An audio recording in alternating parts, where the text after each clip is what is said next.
Il est 9h moins 10. waaye li ñu gis ni montre bi nekk na juróom-ñeenti waxtu yu Vous manqué savez fukki que simili. notre Seigneur Jésus était un homme formidable. dafa ne suñu borom bi Yeesu Krista nekk na nit ku baax. Un enseignant hors pair. koo xam ne moo raw jàngalekat yi. Et chaque fois que Jésus avait un message très important à livrer, saa su Yeesu amoon xibaar bi nga xam ne daf ko doon waxtaane. vous allez voir qu'il va même une petite histoire à côté. dinañ gis ne am na nettali bu ndaw Et bu de muy teg si wet génération en bi. génération, cette histoire va marquer. ak at yi di ñëw di ñëwaat l'humanité. dinañ ko gis àdduna bi dina ko dégg. Nous avons l'histoire de l'enfant prodige. dinañ xool ci doom bi nga xam ne mooy dafa demoon. Jésus voulait parler de la repentance. Yeesu fii daf doon wax lu jëm ci tuub. Alléluia. Jésus dit tout cela pour que ça marque l'homme. Yeesu wax na Parce loolu que lépp l'homme est ndax mu comme mën ça. a am mandarga si dundu nit. Alléluia. Il faut Amin. marquer l'homme. ne dafa bëgg a ñëw def mandarga nit. Ce matin, je vais vous parler des choses qui nous détruisent, qui détruisent l'homme. ci suba si dinañ waxtaane mbir yi nga xam ne moom mooy yàq nit. Beaucoup de choses sur cette terre peuvent détruire l'homme. mbir yu bari fii ci suuf day yàq nit. Des choses qui ne sont pas évidentes. loo xam ne moom mënuñu ko mucc. Souvent, nous le pratiquons sans le savoir. yenn saa yi dañ koy jëfee te duñ ko xam. Souvent, nous savons, mais nous ne pouvons pas arrêter. yenn saa yi dinañ ko xam waaye mënuñu bàyyi.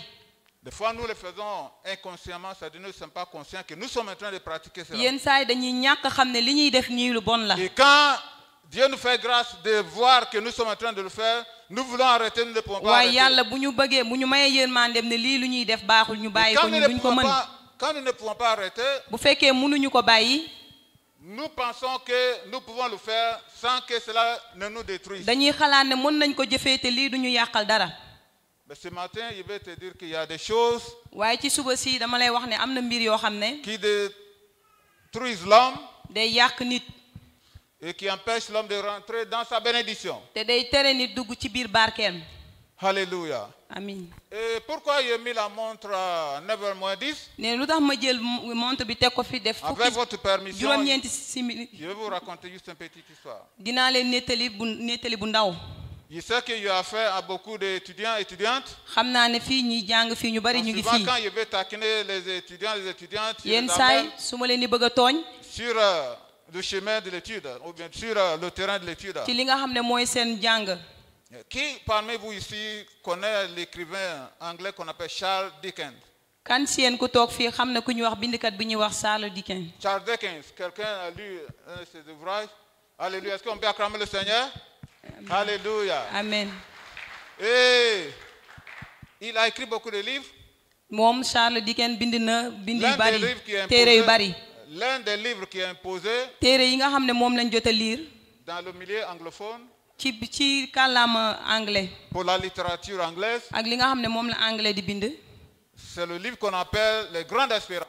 dafa nekk li nga xam ne bind téere bu mag bi nga xam ne si la ñu def Écoutez lu très bari. bien parce que ce qu'il avait dit ce matin en rapport à ça, parce que moi, je suis content de ça, je ne savais pas aujourd'hui, je connais la parole de Dieu et je vois ce que ce monsieur-là voulait dire. nee na moom jël na kàddu yàlla méngaloo ko li nga xam ne moom la bindkat bi mu wax. Les étudiants apprennent à lire beaucoup. jàngkat yi itam dañuy xool lu bari lu Et jëm vous ci téere comparez yi ce que Dieu, la parole de Dieu dit et ce que vous apprenez dans le monde. pour Parce mën a que xam li kàddu bu wax yàlla bi wax ak li c'est-à-dire, nga xam ne on moom la doit bind faire la wax. part des choses, c'est-à-dire le monde nous enseigne, àdduna def ñuy et Dieu jàngal nous enseigne. yàlla jàngal ñu. Et quand on a l'aidé, la parole de Dieu nous permet de comprendre. waaye kàddu yàlla day tax ñu xam. Dans ce livre, Les Grandes Espérances dont je parle, ci biir bindu bi nga xam ne moom mooy yaakaar bu mag bi bi Charles bind.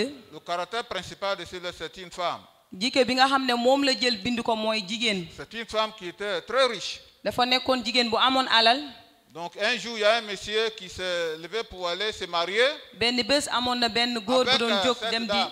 uti soxna. On vient de faire un séminaire de mariage, donc vous allez bien comprendre. Je suis dans le contexte. gis ngeen am na ndaje bi nga xam ne waxtaan nañ ci ak Donc sëy. on a averti à cette dame, attention, le monsieur, il veut abuser de toi, c'est à cause de ton argent. qu'il ñu veut te wax marier. soxna soos ne ko na nga moytu ndax ku góor kiis alal la soxla. Mais la dame pensait que ce que les gens disaient n'était pas juste. soxna soosu xalaatoon ne dañ ko doon nax. Donc on a tout fixé, tout préparé. ñu waajal lépp ndax sëy bi. Et c'est une dame qui avait beaucoup d'argent. dafa nexoon soxna bu amoon Donc, xaalis. le gâteau peut atteindre le sommet, ñu ne gâteau bi nga xam ne moom lañ defaroon dafa c'est-à-dire guddoon. du plafond. dafa guddoon. Le gâteau de mariage. mooy li nga xam ne mooy gâteau sëy bi. La robe, si la dame est ici, c'est sur la route là-bas. ak robe bi nga xam ne moom la soloon guddoon na ba àgg ci taliba. Donc, tout était préparé pour le mariage. loolu lépp waajaloon nañ ko ngir sëy ba. Maintenant, le jour de la célébration, waaye ba su xumbal bi. la dame était dans sa voiture, c'est la voiture, ça a commandé ça spécialement. soxna si dafa nekkoon ci biir otoom. Et la dame attendait tranquillement mu toog ci biir otoom di xaar. le temps pour que, voilà, on vient célébrer le mariage. waxtu yi nga xam ne dañuy ñëw xumbal sëy bi. Et il était exactement 9h moins 10. dafa nekkoon waxtu yi nga xam ne juróom-ñeenti waxtu yi nga xam ne manqué na fukki simili. D'afficher 9h moins 10. moo tax ma ne ñu defal ma waxtu wi. C'est la raison. loolu moo tax. Donc en 9h moins 10. ci juróom-ñeenti waxtu yu manqué fukki simili. Téléphone de la dame va sonner. noonu ñu daal di am lu ñu tëgg.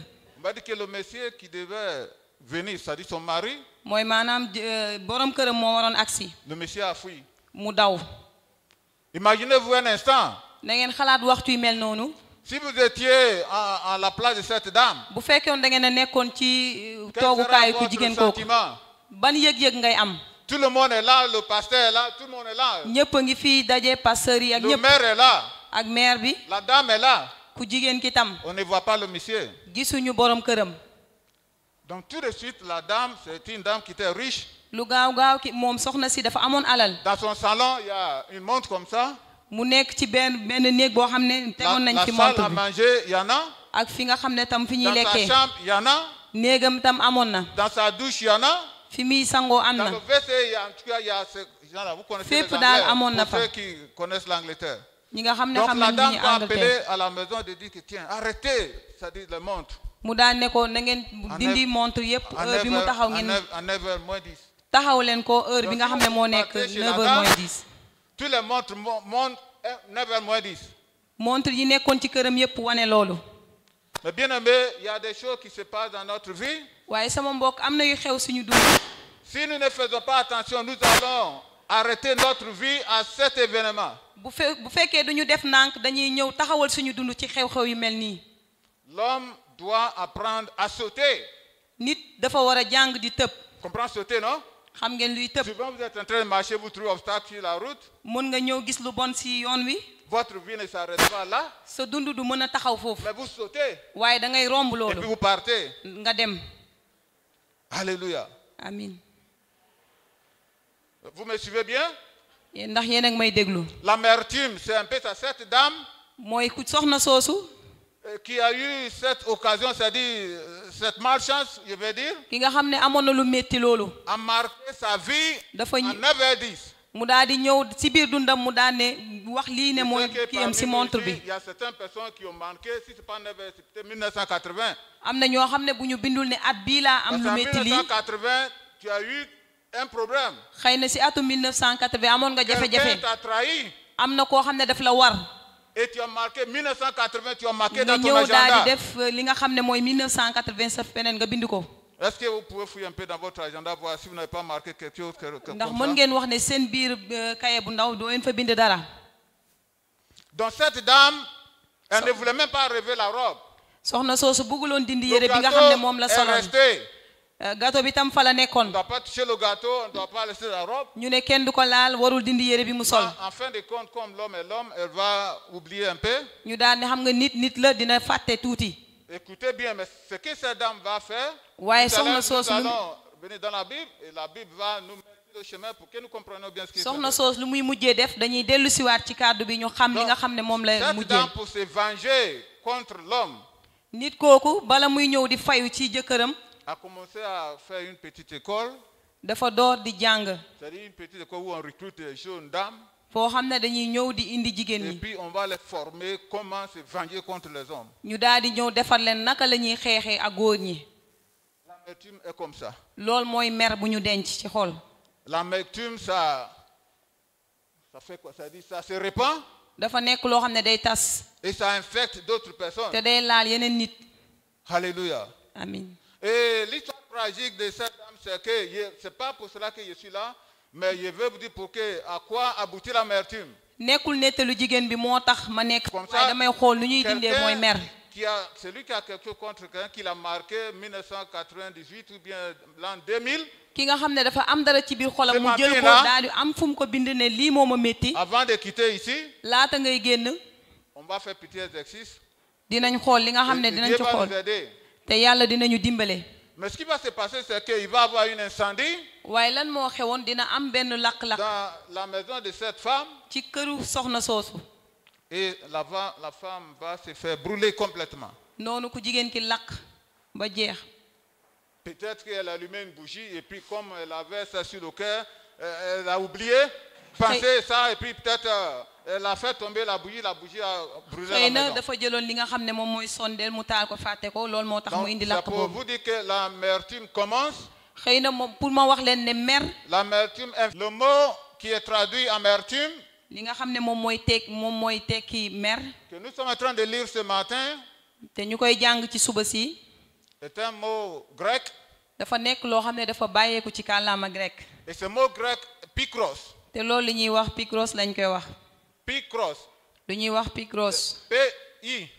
P-I. K-R. K-R. O-S.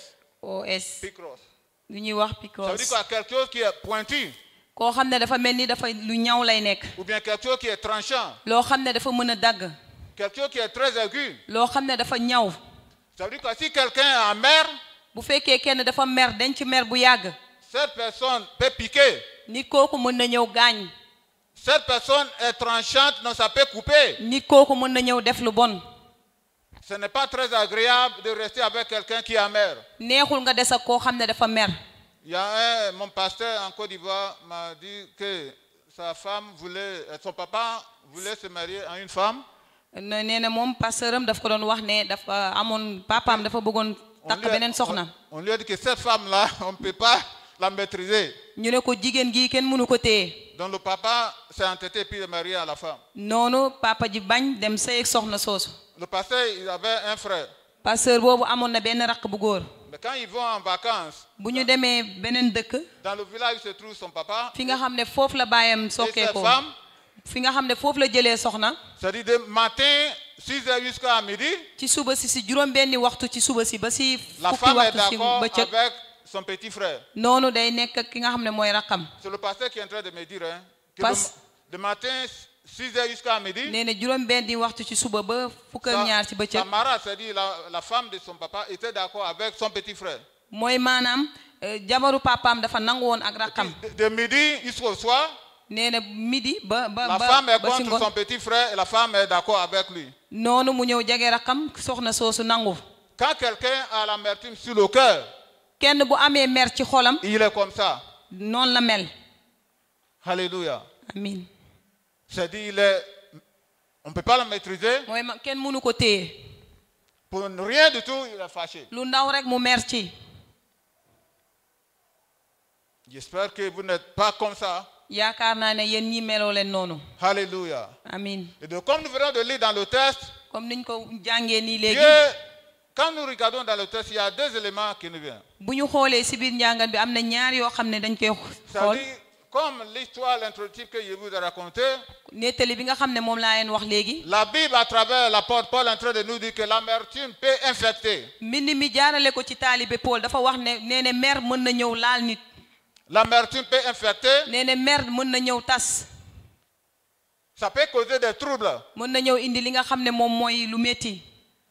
Et ça peut aussi entraîner la perte de la grâce de Dieu. mën na indi tam li nga xam ne da ngay ñàkk li mooy yërmande yàlla. Donc l'apôtre Paul est en train de le dire clairement. fii taalibe Paul wax nañu ko. Il dit attention, nee na na ngeen moytu. veillez à ce que na ngeen xool ba nga xam ne il n'y ait pas de racine d'amertume. du am li nga xam ne mooy reenu mer ci seen Il va diggante. pousser des rejetons day indi li nga xam ne moom mooy meññeef. et ça va infecter plusieurs personnes. te dina laal ñu bari.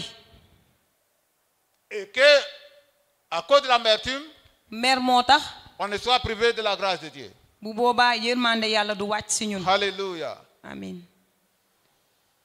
Donc ce matin, ce que nous allons faire ensemble, ci suba si lu ñuy def mooy je viens d'introduire l'amertume. wax naa li nga xam ne mu luy jëm ci mer. L'amertume, c'est quand quelqu'un passe à travers une expérience, dafa nekk koo xam ne dafa am si jaar-jaar bu métti bu mu awoon. ça peut être le malheur, mën na nekk métit. quelque chose qui te frappe, loo xam ne day laal sa xol saa yoo ko xalaatee et que tu gardes la douleur sur ton cœur. te danga koy ñëw denc sa biir xol Tu ne veux pas lâcher la douleur. bëggoo bàyyi métit boobu mu dem Tu ne veux pas laisser oublier le problème. bëggoo koo fàtte Et non seulement ça, mais tu partages ça, ça dit les gens autour de toi. nekkul li nga xam ne sax waaye da nga koy séddoog ñi nga xam ne moom ñoom nga dëkkal Tu parles là, da ngay dem wax fii wax fële et tu infectes tout le monde. ñépp nga laal leen ak sa jafe-jafe Alléluia. amen Oui, ça peut être une femme qui a été délaissée par son mari. mën na nekk soxna soo xam ne jëkkëram daf ko bàyyi Vous n'avez pas vu ce cas-là? Et Non. puis la femme commence à empoisonner les enfants. noonu yaay ji commence door di yàq doomam yi C'est-à-dire la femme va jusqu'à même à traiter son ex-mari comme un chien. mu mel ni jëkkëram bu njëkk ba di ko def loo xam ne baaxul Il va passer la douleur aux enfants. day jël métit bi teg ko doomam yi Mais vous savez ce que Dieu fait? xam ngeen lu yàlla di def Quand ça arrive, quoi, quand on était au lycée, je donne beaucoup d'exemples. Hein. ba ñu nekkee woon fële si daara bu mag bi On avait un ami, il s'appelle Gaben, amoon nañu xarit bu tudd James Gaben. ki ñuy wax James Gaben Il avait un pied aussi petit que ça. Un pied. moom tànkam dafa nekkoon loo xam ne dafa Mais tuuti woon le deuxième pied, c'est comme voilà, mon tronc. ñaareel bi tam dafa rëyoon ñaareelu tànkam bi Et ce gars-là, quand il se tient sur un pied, il fait la course. nit kooku bu taxawee bay daw On dirait que quelqu'un qui a deux pieds. dafa nekk normaux. nit koo xam ne dafa am ñaari tànk yu baax Pourquoi je suis en train de dire ça? lu tax may wax loolu Naturellement, quand Dieu voit que tu as un pied qui est faible, ci dëgg-dëgg yàlla bu xamee ne sa benn tànk mënul il va renforcer le deuxième pied. day jël ñaareel bi jox ko doole Vous n'avez pas remarqué ça? ndax seetlu woo leen loolu Quelqu'un qui ne voit pas très bien, koo xam ne du gis bu baax il peut sentir très fort. Tu es jusqu'à Liberté 5, il sent ton odeur. am na ko ñoo xam ne du ñu gis bu baax mën nga sori ñu yëg ne yaa ngi fii Dieu toujours récompense. yàlla day maye li nga xam ne moo la loo xam ne da nga ko manqué am na C'est lay jox possible qu'un enfant ou bien des enfants qui ont été laissés par papa aller quelque part. mën na nekk tam xale yoo xam ne seen baay dafa dem Et bàyyi c'est leen la femme seule qui va s'occuper des enfants. te kan mooy ñëw toppatoo xale Et yi comme il est un Dieu grand, comme yàlla bu mag la il va faire que ces enfants vont devenir des enfants brillants. dafay nekk xale yooyu nekk xale yi tekki Mais si Dieu fait les choses, pourquoi maman garder encore l'amertume, empoisonner tes enfants? lu tax yàlla buy def mbir yow mii yaay ngay denc mer Pour que les enfants aient contre le père. ndax doom ji mere bàyyi bi C'est ça l'amertume. loolu mooy mer Mais le danger, c'est que l'amertume va toujours entraîner la mort. waaye lu bon lu muy indi mooy maanaam Donc dee ce matin, nous allons faire des études de cas. ci suba si dinañ def ñaari mbir Et puis nous avons fait exercice pratique. Apprêtez-vous. après dinañ am lu ñuy Celui def qui n'a pas de cahier, n'a pas de feuille, ou bien n'a pas de bic, le service d'organisation, apprêtez-vous, vous allez donner. ki nga xam ne Voilà, moo pour amul faire fu muy bindee na nga àbb loo koy defee Donc la première étude de cas, bu njëkk bi mooy nous allons voir ça dans la Bible, parce qu'il s'agit de la parole de Dieu. dañuy xool ci biir mbind mi Nous allons aller à 2 Samuel chapitre 13, dañuy xool ci ñaareelu bataaxalum Samuel versets 1 et 2. fukk ak ñetteelu mbind ba aaye benn ba ñaar La technique peut nous projeter ça. Alléluia. Et amiin c'est une histoire que vous connaissez tous. dafa nekk nettali boo xam ne ñun ñëpp xam nañ ko J'avoue que quand je lis ce passage-là, ça me dérange.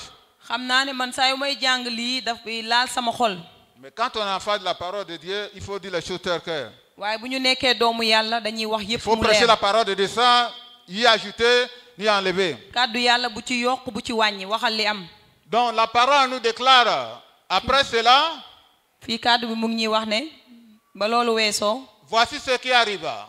gis ngeen lii moo xewi Absalom, fils de David, ki ñuy wax Absalom doomu Daawda avec une sœur qui était belle dafa amoon rakk bu jigéen bu rafetoon et qui s'appelait Tamar. ku ñuy woowee Tamar Et Amnon, fils de David, ki ñuy wax amoon tam doomu Daawda l'aima. daal di koy bëgg te moom rakk magam la woon Vous voyez quelque chose de très bizarre là? ndax gis ngeen lii dafa xaw a ñaaw Ça dit, David, vous le savez, Daawda xamoon na ko c'est quelqu'un que Dieu a aimé, dafa nekkoon ko xam ne yàlla Dieu soppoon l'a na ko utilisé, yàlla jëfandikoo na ko mais il avait aussi des défauts. waaye amoon na tam loo xam ne ay njuumte la am Et ma prière, c'est que les garçons qui sont ici, te sama ñaan mooy maanaam góor yi nekk fii vous ne suivez pas cet exemple. doo leen def li nga xam ne moom moo xew. Donc David avait beaucoup d'enfants. Daawuda amoon na doom yu bari. Ça c'est la polygamie, le danger. loolu lu ñuy wax mooy maanaam am jabar yu bari. C'est la polygamie. dafa nekk am soxna yu bari. Donc David avait tellement d'enfants que il y a d'autres enfants demi-frères qui commencent à aimer les demi-sœurs. Daawuda amoon na doom yu bari yi nga xam ne ñi nga xam ne bokkuñu. C'est ce que le passage nous dit ce matin. ñi nga xam ne tam bokkuñu yaay dañuy napp ñi nga xam ne moo ñu jigéen ñi. Donc le fils d'Absalom, le plus beau, si vous le lisez bien, ku ñuy wax Amnon ki nga xam ne moo ci et gën a celui-là rafet. même qui pouvait remplacer David, kooku sax moo mënoon Daawuda bu noppee moom moo mënoon jël toogam. une seule, même père, même mère. amoon na ki nga xam ne rakkam la woon ñoo bokk ndey ak baay. Ils avaient un demi-frère. amoon na tam ki nga xam ne Même ñoo père bokkoon avec baay. David, mais pas même mère. waaye bokkuñu woon yaay. Et la Bible déclare que le demi-frère de Tamar, ki ñuy wax Va l'aimer. magu Tamar bokkul ak moom yaay daf ko bëgg. je vais essayer d'aller un peu plus vite pour qu'on puisse faire l'exercice qu'on veut faire. Alléluia. Allez. Ah, d'accord. Donc, dans l'exercice, Amnon ki ñuy wax Amnon va arriver à voir Tamar day ñëw daal di bëgg ki ñuy wax Tamar rakkam. et elle va la violer. mu daal di ñëw daal di koy jëfandikoo. Vous comprenez un peu la polygamie? xam ngeen tuuti si lu ñuy wax mooy am soxna yu bari. J'avoue que les garçons ici, il y en a d'autres qui ont fait enfant au Gabon, leer na ma ne ñu nekk fii xëy na Avec am nañu une am femme. doom Gabon. qu'on a aimé. koo xam ne bëggoon nga ko. Aujourd'hui, on est à Dakar, on a pris une autre femme. nga ñëwaat fii Dakar amaat beneen Et soxna. vous avez commencé à être sur le champ de David. te ngeen ne yéen a ngi door di def comme Daawuda ni mu doon def. Pour toi, c'est un plaisir. xëy na mun nga ne lii bëgg-bëgg Mais la. après toi, demain, waaye ëllëg su ñëwee j'avoue que vous allez laisser une histoire amère. di nga am nettali bu métti. C'est-à-dire, tu as déjà commencé à s'aimer la racine de l'amertume. mooy mer dina am fu muy jóge ci sa xol. Parce que l'amertume a toujours une cause. ndax mooy maanaam mer dafa am Et dafa am souvent saa su même- nekk lu ko waral. Tu peux apparaître avoir raison. mën nga nekk ci dëgg. Des fois même, tu as raison. yenn saay sax yaa nekk ci dëgg. Donc, Absalom, qui est le frère, même père, même mère de Tamar, ku ñuy wax Absalom te mu bokk ndey ak baay ak Amon. ne va pas aimer ce que son demi-frère a fait. bëggul li nga xam ne moom ki Donc, moom qu'est-ce la qu'il va raxam bi faire? def. Si on lit la suite, vous allez voir. Donc, il va aller vite comme il a dit. bu ñu xoolee li ci topp di ngeen xam. Nous avons le contrainte de temps. Donc, il va se fâcher. noonu Amon daa di mer. Il va même aller jusqu'à dire à sa sœur, oh, ne t'en fais pas, ça fait rien. dem ba naan rakkam bu jigéen jeex Oh, na. ça y est, en lui, il n'a pas aimé. moom bëggul ci xolam. Il a gardé. mu denc ko ci xolam.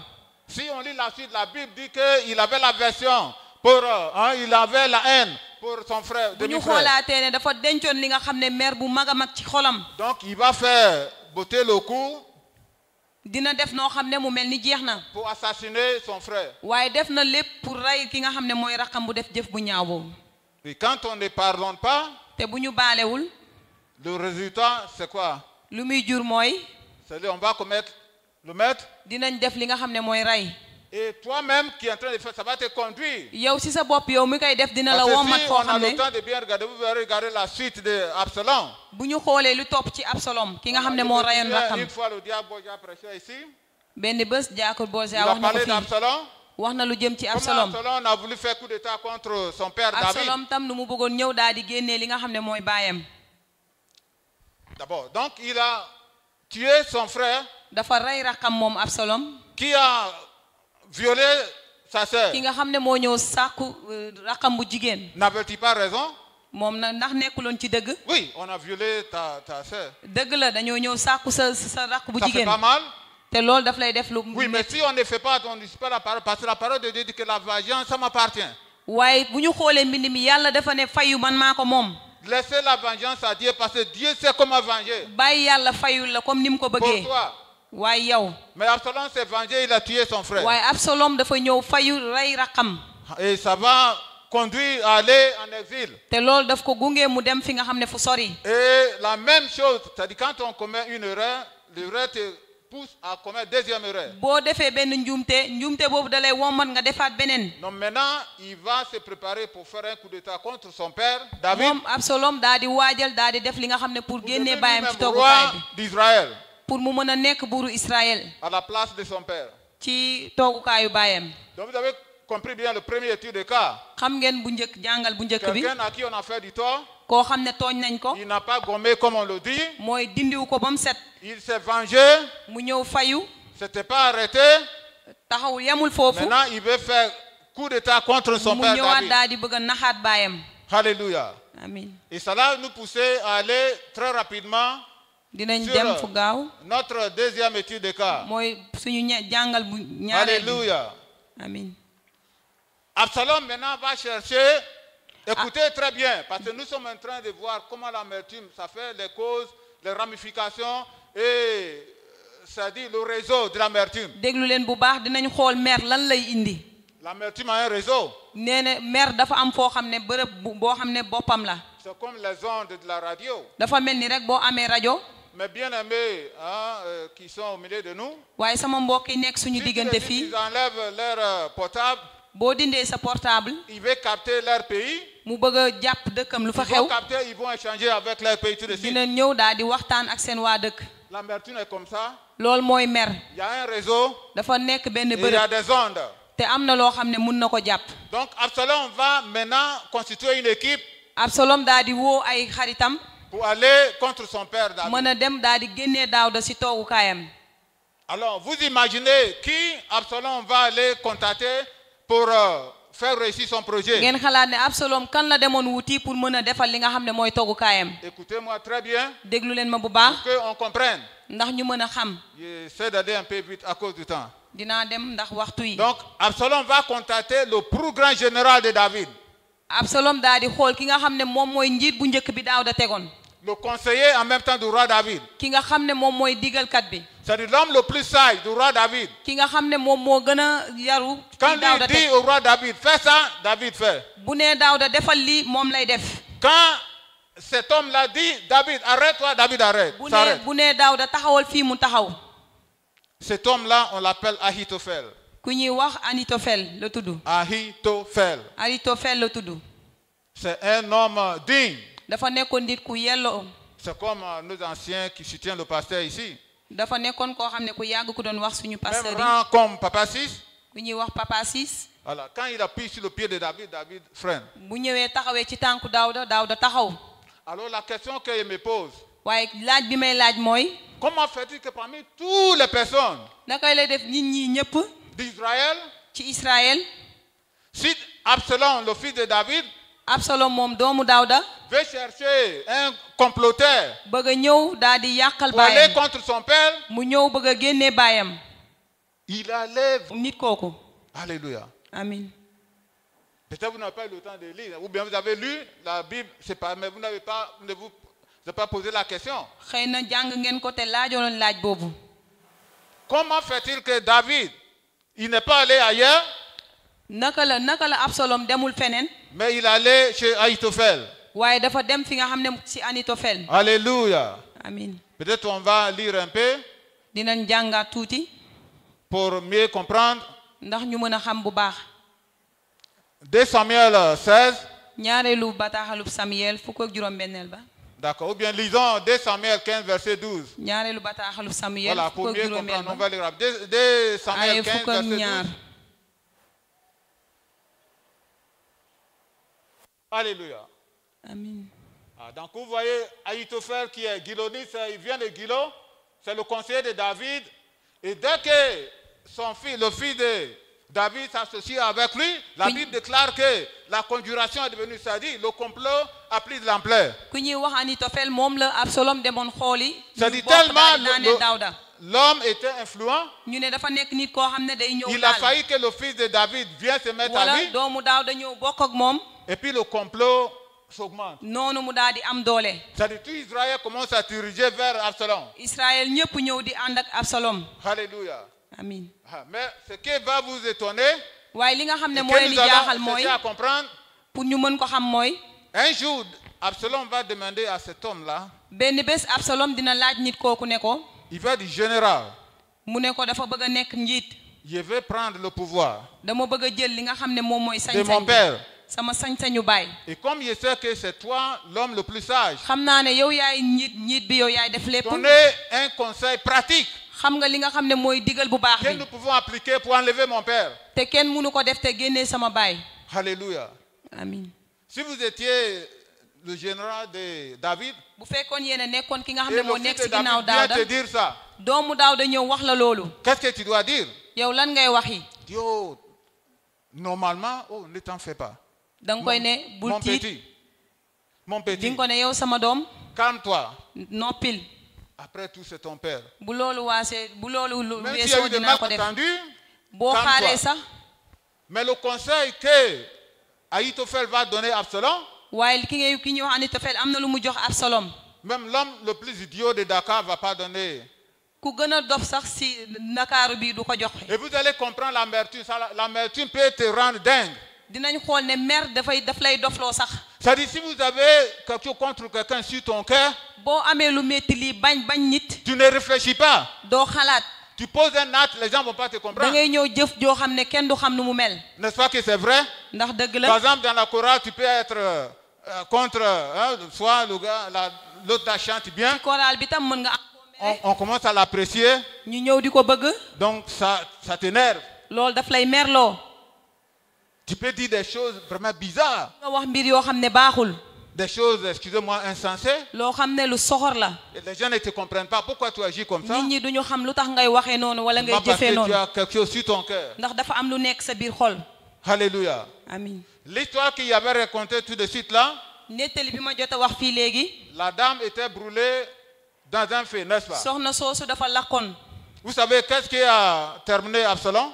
xam ngeen li nga xam ne moom moo jeexal Absalom moom Vous connaissez ça? xam ngeen nettaleem Un jour, il était sur son cheval benn bés dafa nekkoon ci kaw fasam et il était en brousse. ci àll ba la nekkoon Puis il y a, c'est-à-dire une fourchette bois qui a fait qui a pris son cou. noonu ay bant moo ñëw jàpp baatam bi Le cheval est parti. fas bi dem Lui, il est resté suspendu. foofu la des karaw bi lonku ci garab bi Ça veut dire quoi? loolu mooy lan Garder quelque chose sur son cœur sans pardonner. nee na denc dara te xool sa xool te baale woo Si vous échappez la mort physique, bu fekkee deewoo te suuluwuñ la Dieu merci. dina am lu Parce que les métti gens lu vont ñëw te si voir physiquement nit marcher. ñi dinañ la gis nii ngay dox Mais tu es plus qu'une personne morte. waaye yow yaa raw sax ki ñu Alors suul ce que je dis ce matin, je dis ça avec beaucoup de sérieux. li ma leen di wax ci suba si am na ñu bëri ñu ma ko wax Ma nature, je ris beaucoup, souvent je fais, voilà. Mais je sama suis au melukaan sérieux. damay reetaan lu bari Et si chaque fois on prêche ici, on prie pour nous, Ça et se puis les met choses que n'avancent nous pas, y parce voir, qu'il y a des choses invisibles. am na yoo xam ne mënuñu ko gis Et l'amertume fait partie. te loo xam ne mer mu ñu koy denc Apprêtez vos cahiers, vos bics, parce que tout à l'heure on va faire l'exercice. nee na nga jël sa kay ak sa bic D'accord, donc pour aller très vite, bu ñu dem gaawantu voilà. Absalom va demander conseil à Ahitophel.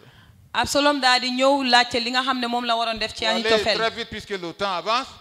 dinañ dem lu gaaw ndax waxtu Vous wi mu savez ce dem que le général, xam ngeen li nga xam ne mooy njiitu Daawda lu mu defoon mooy conseil de David, lui a dit, mu ne ko il dit, mon fils, yow sama doom pour que tout le peuple Israël te soutienne, boo bëggee waa Israël yëpp pour jàppale la que pour le moment ton papa il est complètement tombé, bu fekkee boo bëggee def sa baay daanu ton père en partant en guerre, sa baay ba mu doon dem guerre il a laissé ses concubines. dafa doon bàyyi li nga xam ne moom mooy ay Donc jabaram on va construire une maison en relief, en étage, comme ça, sans couverture. du ñu tabax kër ba noppi bàyyi noonu te du Et am puis mbaar tu vas aller avec les femmes de ton père. da ngay xam nga looy def da ngay dem tëdd ak ñi nga xam ne moom mooy sa jabaru baay yi Vous comprenez bien? est-ce que xam ngeen loolu C'est-à-dire le général de David, ki nga xam ne moom le moo conseil qu'il est en train de donner au fils de David, dégg ngeen li nga xam ne moom lay il jox demande à doomu David Daawda d'aller avec ses mamans.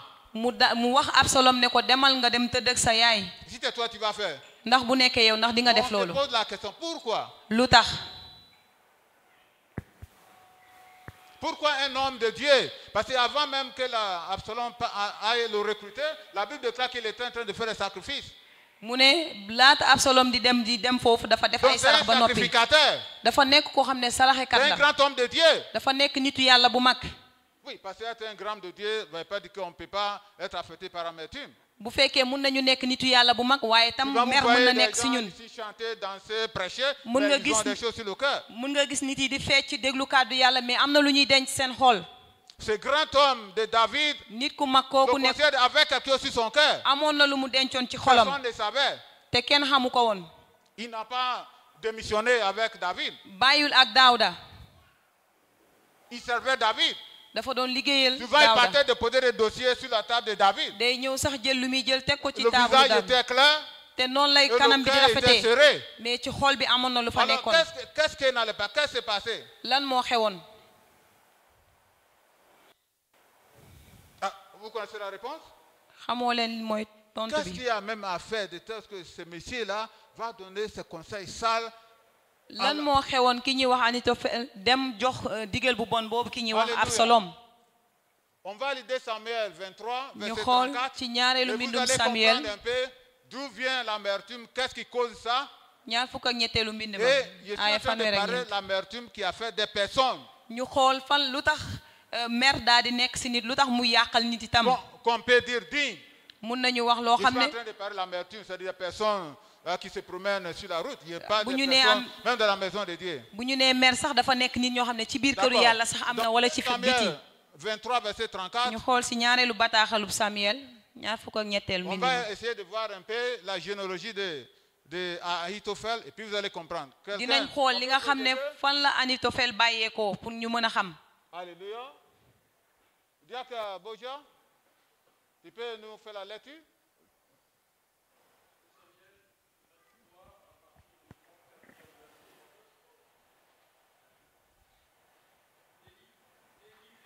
Voilà, le nom est un peu bizarre. Je vous demande pardon. Il faut, hein, voilà, écoute seulement, il ne faut pas garder. Ce n'est pas ça qui nous intéresse. Oui?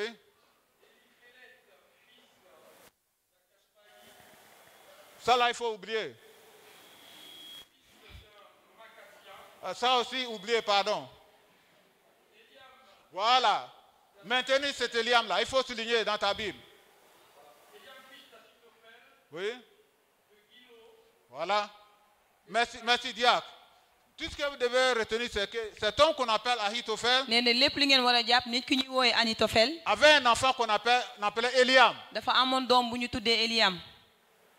Vous avez bien compris? ndax xam ngeen ko bu baax. C'est-à-dire quand un homme agit, bu fekkee nit bu vous ne jëfee comprenez pas, mais il y a une cause. doo xam lu tax waaye am na lu Maintenant, tax. est-ce que la cause est suffisante pour vous pousser à faire ce que vous ne devez pas faire? waaye lu ko tax lu tax mu def noonu daf ko doy moo tax mu def ko. Donc, on va repartir sur 2 Samuel 11. Et puis Dinañ vous allez, xoolaat on va faire 2 lectures, on va si comparer. ñaareelu mbindum Mais Samuel. notez Eliam, waaye na ngeen bindu lu ñuy wax Notez ki ñuy wax Eliam Ahitophel. ak Anitofel. c'est-à-dire Ahitophel qui était le général de David, Koo qui a xam ne donné moom le sale conseil moom moo nekkoon jiitu Daawda. à l'enfant de quoi? De David, avait un enfant qu'on appelle Eliam. ki nga xam ne moom moo joxoon digal bu bon bi Absalom amoon na doom bu ñuy wax Eliab. Voilà. Diacre Boja, tu peux m'aider encore? 3 à 4, verset 3 à 4. David fit demander qui était cette femme. Et on lui dit, n'est-ce pas, Bathsheba, fille d'Eliam, femme d'Uri le Héthien. Alléluia. David envoya des gens pour la chercher. Alléluia. Et même vous connaissez cette histoire. mu ne xam ngeen nettali bi ñu jot a wax À fii travers le roi Salomon, on connaît Bathsheba, n'est-ce ku ñuy pas? wax Salomon xam ne ku ñuy wax Berseba muy yaayam. Un jour, la Bible déclare que David était en train de se promener sur sa maison. benn bés ñu ne Daawda dafa Et nekkoon puis ci il va këram découvrir une jeune dame en train de faire sa douche. mu gis soxna bu ñuy muy Ah, sax benn donc soxna. David, comme vous le savez, David va appeler cette dame kenn xam niñ ko xamee Daawda et woo il ko va soxna soosu. faire irréparable ce qu'on ne doit pas faire. mu woo ko pour ñu indi ko ci këram. Mais la Bible est en train de nous dire ici, fii mbind mi mu ngi ñuy wax leen ne quand on a posé la question, mais cette fille-là, c'est quoi? bañ C'est ko quoi? laajee laaj bi ni ko ku jigéen kii kan la. On dit quoi? C'est la fille de qui? ñu ne doomu kan la. De qui? Eliam. mooy Eliam. Alléluia. Amen. So la fille qu'on appelle Bathsheba, jigéen bu ñuy son woowee papa c'est Berseba qui? Eliam. mooy doomu Eliam. Et Eliam avait la fille qu'on appelle quoi? Bathsheba. Eliam amoon na doom bu ñu tuddee Berseba. Et le roi David a pris Bathsheba. Daawda daal di jël ku ñuy wax Donc quelle est Berseba. la relation entre Ahitophel et Bathsheba? kon mooy maanaam lëkkaloo bi nga xam ne moo nekk si Anitofel ak Eliam. Hein? wala Berseba. Vous voyez dafa le rapport? nekkoon sëtam. C'est quoi? Comment on dit ça? Hein? Hein? non c'est le grand. Oui, vous savez, oui, si en Côte d'Ivoire, on va dire que c'est sa petite fille. N'est-ce pas? C'est-à-dire la femme qu'on appelle Bathsheba, que David a enlevée de la maison de son mari. C'est la petite fille de Ahitophel. Vous ne voyez pas? Oui, on a lu deux versets. Le premier verset, on dit qu'Ahitophel avait un enfant qu'on appelle Eliam. 23, 34. Maintenant, quand on vient à 1 Samuel 11, 3 à 4, on entend nous dire que Eliam avait une fille qu'on appelle Bathsheba. Vous me suivez bien? Donc, cette femme, belle femme que David avait pris, c'est la petite fille de quoi? De Ahitophel. C'est-à-dire, l'amertume a toujours une cause. Vous savez, en Côte d'Ivoire, il y a un proverbe. On dit si vous tirez une ficelle en haut, il ne vient pas, c'est que quelque chose a attrapé là-bas. Hein? Oui, donc l'acte de Ahitophel a une cause. Vous comprenez bien? C'est-à-dire David a pris sa petite fille. Et il n'a pas aimé. Mais il n'était pas capable de dire que non, le roi David, ce que tu as fait, ça ne me plaît pas. Je ne peux pas te servir en tant que conseiller. Mais il a gardé sur son cœur. C'est-à-dire il va chez David comme si rien n'était. Qu'est-ce que vous avez sur le cœur contre qui ce matin? Qui t'a fait quoi? Et tu n'as pas pu dire ça. Et tu gardes ça sur ton cœur. C'est-à-dire quand on t'écoute, on t'entend parler, on ne te comprend pas. Parce qu'il y a quelque chose caché là. Personne n'est au courant, c'est toi seul qui sais. Mais tu n'as pas pu enlever ça. Oui, quand j'ai lu la première fois, je veux qu'Ahitophel est en train de conseiller David. Et puis il dit à l'enfant de David d'aller se coucher avec ses tantes, ses mamans. Dans la Bible, là, il y a des choses, hein?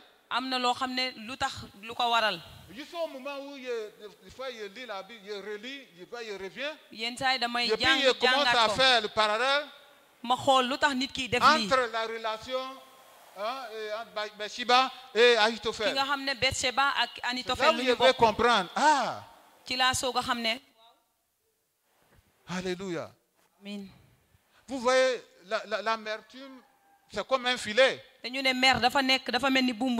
des mailles, mais il y a des fils qui, voilà, qui remontent et qui redescendent. Alors ce matin, le message que je veux vous laisser, je suis en train de parler pour certains d'entre vous en tant que papa. Beaucoup plus, ça me dérange un peu parce que les mamans, ils ont fait une retraite, ils ne sont pas là. Parce que les personnes les plus amères, c'est les mamans. Vous savez pourquoi? Et on a des jeunes filles qui vont devenir des mamans demain. Pourquoi les mamans, mais c'est facile pour une mère de devenir mère. Regardez comment une mère porte un enfant dans le ventre pendant 9 mois. Avec beaucoup de souffrance, souvent même ça peut entraîner la mort. Et il va mettre l'enfant à l'école, va têter l'enfant à l'école. L'enfant va se marier. Et puis il a oublié qu'il y a maman. Vous voyez? Des fois, la maman devient sorcière. Nous, en Côte d'Ivoire, c'est beaucoup plus fréquent. La maman devient facilement une sorcière. Et ça conduit à certains moments à devenir très amers. Pourquoi il y a une raison? Les enfants refusent de s'occuper des mamans, des parents qui voudraient aller à l'école.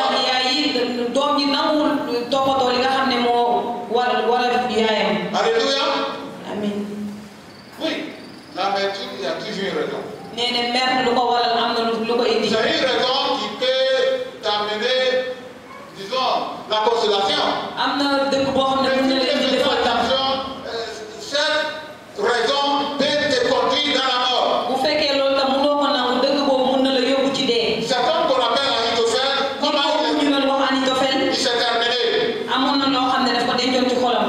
Toujours dans la recherche de trouver David, de finir complètement David. saa su nekk dafa doon xool li nga xam ne mooy pour néewal Daawda wala yàq ko. On lui a dit demandé de donner conseil qui va finir David. saa su nekk dañuy ne nan la ñuy def ba daaneel Daawda. Donc il a donné des conseils. mu joxe ay digal. Si on mettait ces conseils en pratique, bu ñu jëloon li nga xam ne digal yooyu di ko jëfee. vous allez voir. boo leen ko jàngee di ngeen ko gis. Donc le conseil. la jox li nga xam ne mooy doomu Daawda. Notre Dieu est un grand Dieu. suñu yàlla bu mag la. Une autre personne aussi a donné des conseils. beneen nit joxaat na ko digal ne ko. Donc ces conseils-là, deuxième conseil a permis à David de gagner la bataille. ñaareelu digal bi tax na Daawda daal di am ndam ci xeexareem. Alléluia. Amiin. Donc on a appliqué le deuxième conseil. ñaareelu digal bi mooy. On n'a pas appliqué le conseil d'Ahitophel. jëluñu li ki nga xam ne mooy bosu Ahitophel. Et la Bible déclare que comme on n'a pas suivi ces conseils, comme ndax jëluñu li nga xam ne mooy digalu Ahitophel yi. on n'a pas pu terminer David. ñëwuñu jeexal Daawda. Il s'est fâché mu mer. et il allait se battre. mu dem te day rey boppam. Cette journée, on a eu 3. Hein? Si. si ñetti bés boobu si bés boobu rek am nañu ñetti ñi nga xam ne dañu xaru. De mon histoire de 9h10. ki ñuy wax 9h10 Il sax. s'est brûlé. kooku rey na boppam. C'est pas dans la Bible, donc vous pouvez mettre ça de côté. dafa lakk waaye nekkul ci bind mi. C'était juste ça, voilà. Hein? dafa nekkoon loo xam ne dama leen ko doon wax. Absalom a terminé par quoi? Absalom moom it dafa doon daw ci àll bi. Quand il est entré par Réma. benn karaw gi dafa lonk ci garab Le Dieu qu'on appelle Ahitophel qui a aussi gardé le mal. ki ñuy wax Ahitophel tam. Il a commis sur ça. mu dem ba dem xaru. Vous savez que souvent vous pouvez, c'est facile de trouver quelqu'un qui est en train de regarder la télévision. nga xam ngeen yenn saa yi di ngeen gis nit bu toog di seetaan télé. Et puis, mais vous n'avez pas entendu mu parler de ça. jékki-jékki rek dee. Hein? mosoo leen ko dégg. Il est en train de regarder télévision, comme il tombe, il est day mort. seetaan ba si kanam rek mu dee. Non, mais si en train de regarder télévision, il est mort. ñu ne ni kii dafay seetaan télé rek mu dee. Pourquoi? lu tax. Parce que lui, dans son esprit, ndax moom ci xelam. mon ami qui est là peut jamais devenir ministre. sama xarit bi mën na nekk Parce ministre. qu'il a quelque chose contre ton papa ou bien ta maman. ndax dafa bañ ki nga xam ne mooy sa yaay wala sa papa. Si ton père ci sa biir xol. est enfermé en prison, nga ñëw dafa am benn loolu dafa tëju. il est là, lui, il va parler. Tu es ministre? mu ngi fii nga dem ba nekk ministre. Son père coupe. loolu neexu ko ci xolam. Il est mort. C'est ça aussi la vérité. loolu mooy mer bu yàgg. Un peu comme Ahitophel. comme ki ñuy wax Ahitophel. Il devait terminer David. dafa waroon bëgg a rey Daawda. Mais Dieu a fait que David waaye dafa def yàlla dafa def ba nga xam ne Daawda. et il s'est vendu. dafa def ba nga xam ne Ahitophel moom rey boppam. Alléluia. amiin. J'espère qu'il m'avait bien compris. xam naa ne xam ngeen bu baax a Comme il a baax. dit, je vais demander pardon à celui qui est le président du culte. damay laaj ki nga xam ne moom mooy nekk. Comme il a dit tout à l'heure, on va faire des explications très rapidement. comme ni ma ko waxee dañuy am lu ñuy def tuuti. Vous avez des faits, am ngeen fu ngeen di vous bindee. avez des bics. bind. Essayez de marquer le nom ou bien les noms des personnes qui t'ont offensé. nee na da ngeen jéem a bind nit ñi nga xam ne ñoo leen tooñ. Alléluia. Non, marquez. nee na ngeen bind.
tu as marqué.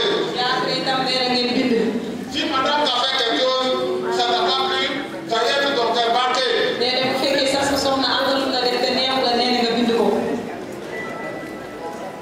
Alléluia. Ça y est, on a marqué, ma fille, vous avez marqué, gloire à Dieu. Amen. Vous avez marqué? Alléluia. Si vous avez fini de marquer, maintenant regardez, qu'est-ce qu'il t'a fait? Si tu te souviens, cette personne-là, il t'a fait quoi? Ça peut être ton père qui ne paye pas. Tes frères de scolarité, ta maman qui paye. Donc tu as la haine sur ton papa. Il faut marquer son nom. Alléluia. Qu'est-ce qu'il t'a fait? Marquer. Il t'a fait quoi? Il t'a fait ton argent. Il t'a insulté. Il a fait un rapport sur toi. Robin, je ne te vois pas marquer. Tout à l'heure, on va prier. Je vais inviter l'ancien Olivier. Il va venir prier pour nous. Olivier. Vous avez marqué ce qu'il t'a fait? Quelqu'un dans ta fiancée, et puis une autre fille est passée à côté, la tomate ton fiancé là, il a choisi une autre fille à côté.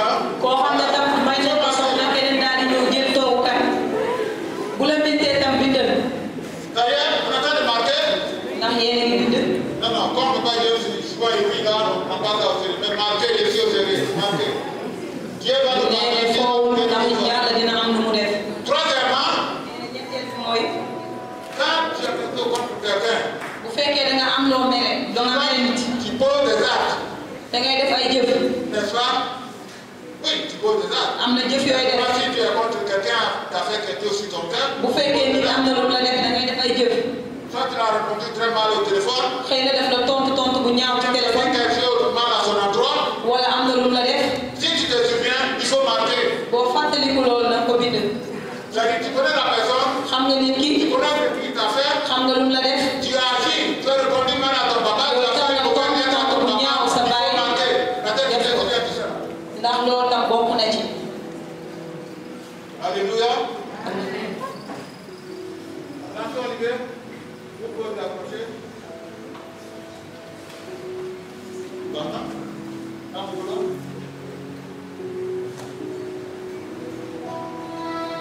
Est-ce que tu es prêt à pardonner, à laisser tomber tout cela? Parce que c'est ça.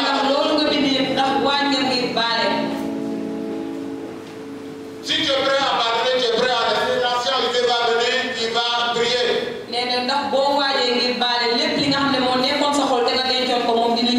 Le fait que nous sortions ici, voilà, chacun guérit, chacun guérit l'amertume.